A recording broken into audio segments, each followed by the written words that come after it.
Chelsea have finally arrested the losing streak, securing a huge win at Anfield. From the fighting spirit shown by these young players to the sheer importance of Colwill, and why Enzo and Caicedo are becoming one of the best midfield duos in world football, as well as the 5 things we learned from Chelsea 1-1 draw against Liverpool. We have a lot to break down, but before we dive into it, if you are new here, welcome to the channel. But if you have been following me for a while, you know the rules. Help your boy get to that 10k subscriber mark. Let's dive into it. Finally, we have put an end to that losing streak. And look, I'll be the first to admit it. I'm incredibly relieved from what I saw out there today. And it's the first time in a month I've actually recognized my team. But let's be honest with ourselves for a second. As much as the performance was a massive step up, the 1-1 draw is a frustrating result when you look at the margins and how much we actually limited them. But enough of the yapping. Let's dive into the first thing we learned. 1. The boys finally showed some fight. Let's be honest, after that disaster against Nottingham Forest at the beach, I think we all are embracing ourselves for a long afternoon. Watching us concede to Taiwo Awoniyi in the 98th minute of that Forest game was a special kind of pain. The complete lack of urgency that felt like a defensive lethargy has settled over the entire squad. But Anfield is a different beast, and for the first time in a long time, I actually saw a collective pause from this team. We walked into a literal Lions den with this lineup: Jorgensen in goal, Fofana, Colwill, Gusto, and Hato at the back. A double pivot of Caicedo and Andre Santos, and a front four of Enzo Fernández, Kopama, and Joao Pedro. When Ryan Gravenberch hit that absolute soccer punch of a goal in the 6th minute, I won't lie, I thought the collapse was coming. Usually when we concede early, it's like a house of the cat falling over. Against Forest, we just spiraled. But here, the response was measured. We didn't panic. We stayed in our shape and actually fought to reclaim the middle of the pitch. And the numbers back up the fact that we weren't just passengers in this game. We finished with a 51% ball possession, 6 shots, 3 on target, 1 big chances created, an XG of Liverpool 0.59 to Chelsea 0.55. Look at that XG, 0.59 to 0.55. It was a game of incredible fine margins. We went into one of the world football most hostile environments and held our own. I didn't necessarily expect us to win, and honestly, we probably deserve that. But I'll take the results. Chelsea have finally halted their losing streak in the Premier League. A half-hour draw at Anfield avoided a 7th straight league defeat. The standout for me, and the guy who embodied the new grit, was Joao Hato. Starting him at left back was a massive call. He played with a maturity that belies his age. He gave us the structural integrity we have been missing, allowing Cucurella to move into those advanced inverted rows without leaving the back door open. He finished with a 6.9 rating, 9 defensive contribution, 1 tackle won, 2 interception, 3 clearance, 4 recoveries, 5 ground duel ones. He was on his egg all game. We managed to find that equalizer through Enzo Fernández in the 35th minute because players like Hato were winning the duels and giving us platform. We recorded 270 passes with 88% accuracy. You don't do that at Anfield unless you have the fighting spirit to keep the ball under heavy pressure. It was a stark tactical divergence from the Forest game.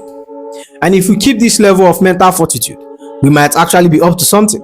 Which leads me to the second thing we learned. Cucurella was our best attacker. Tactically, this was one of the biggest shocks of the afternoon.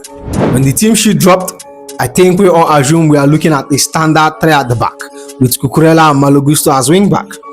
But my greatest surprise, we saw Callum McFarland tactical masterstroke out of pure necessity. With our injury lists looking like a medical book, Garnacho, Neto, Gittins, Ixtovar all out, plus young Jesideri being stretched out against Forest, we are down to bare bones. The solution, Joao Hato sat in at left back, while Cucurella was deployed as a full-blown left winger. In my opinion, from everything I saw on that pitch, he was our most dangerous threat, finishing with a 6.6 rating, 1 key passes, 2 accurate crosses, 91% pass accuracy, 1 shot, 1 on target.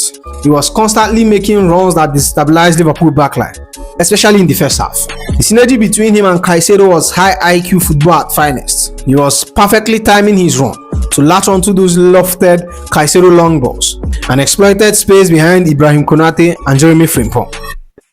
The heartbreaking moment came in the 49th minute. Cucurella made a penetrating run down the left channel, was found beautifully by Caicedo and squared it to Kopama to slam home. While we are celebrating, thinking we have taken the lead at Anfield, only for VAR to chalk it off because Cucurella was a fraction offside. It was a matter of inches, but it proved that even as an emergency winger, he was capable of destroying an elite defense. He even forced Mamardashvili into some fingertip saves and ultimately named the TMT Sports Player of the Match. However, while Cucurella was a constant threat on the left, Malo Gusto on the opposite was a different story. He finished with a 6.0 rating, 4 defensive contributions, 1 tackle, 2 interceptions, 7 recoveries, 2 ground duel won, 2 times they both passed.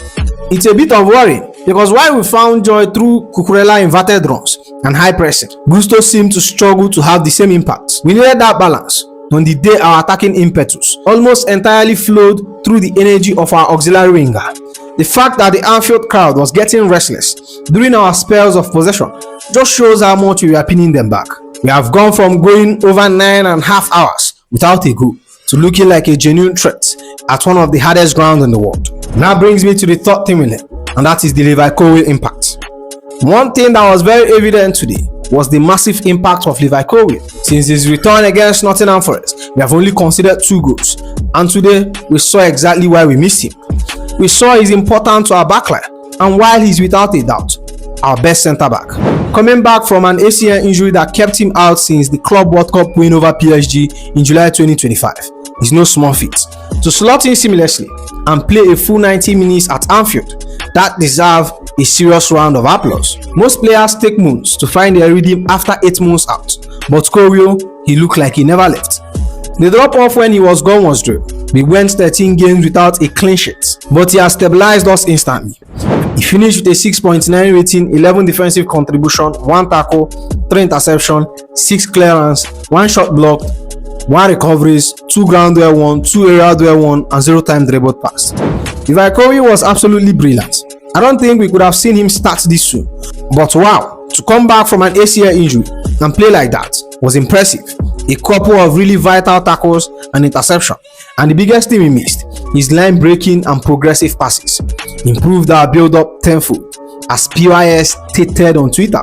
Levi Colwill versus Liverpool: most touches for Chelsea, most passes for Chelsea, most interception, most clearance, most long ball, joint most aerial duel won, joint most shot blocked. His technical profile is just different.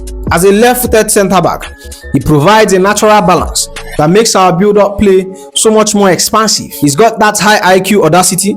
Did you see him try that shot from the halfway line in the 16th minute when he saw Mamardashvili off the line?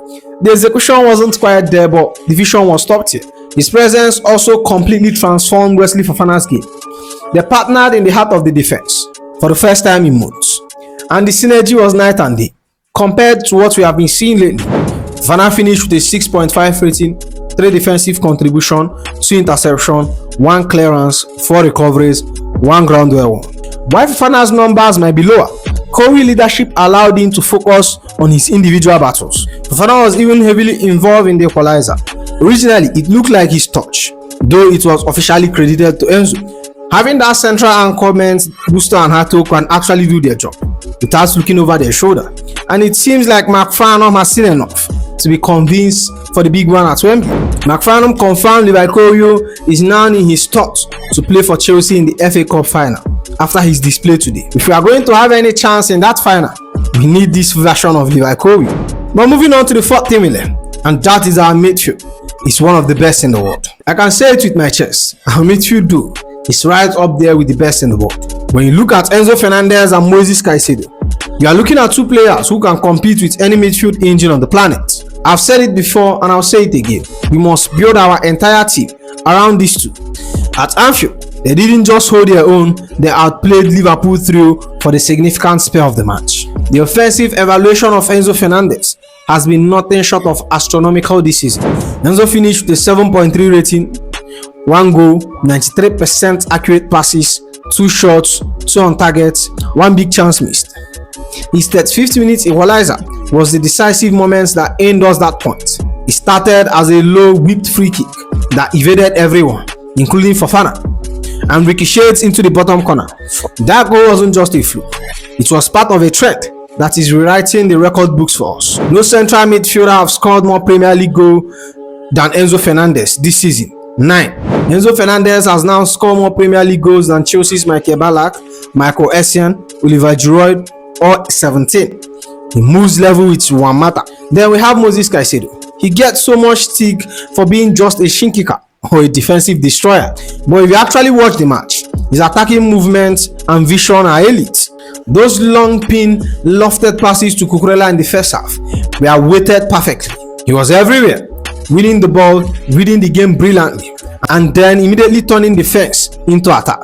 He finished with a 7.4 rating, 1 big chance created, 3 key passes, 76 touches, 2 successful dribbles, 6 defensive contributions, 2 tackles won, 2 clearance, 2 recoveries, 9 ground duel won, 1 aerial duel won, 0 time dribbled pass. The start from the first half alone are mind-blowing. He was literally a one-man creative hub. Chances in the first half of Liverpool versus Chelsea: 3 for Moisés Caicedo, 3 for every other player on the pitch. He is the definition of a complete midfielder. He had the highest pass accuracy of any midfielder in the league with significant minutes, and his performance at Anfield was so dominant he grabbed 86% of man of the match vote on the Chelsea app. Moisés Caicedo has the highest pass accuracy, 92% of any Premier League midfielder, to play 700 plus minutes this season. The synergy between these two is the technical cornerstone of everything we do. When they bypass the press with those pinpoint first time passes, it's a thing of beauty.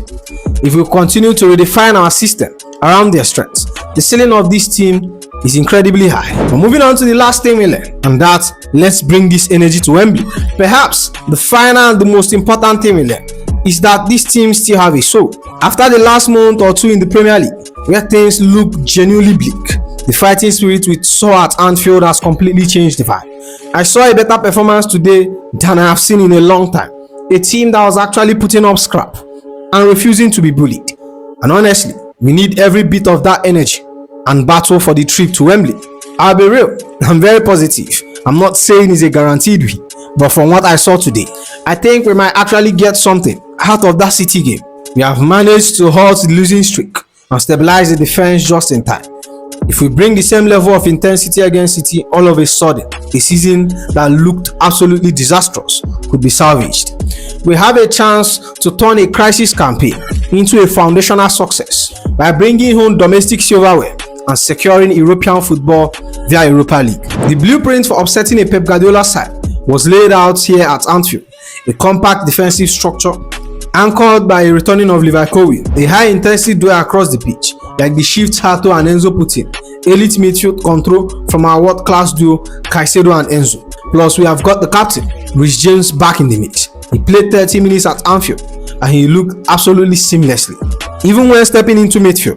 Having his leadership and Colwill line-breaking ability is going to be massive for us on that Wembley big pitch. We have shown we can handle the pressure of a hostile environment. Now we just need to do it one more time under the arc. The message to the boys is simple: bring this energy to Wembley.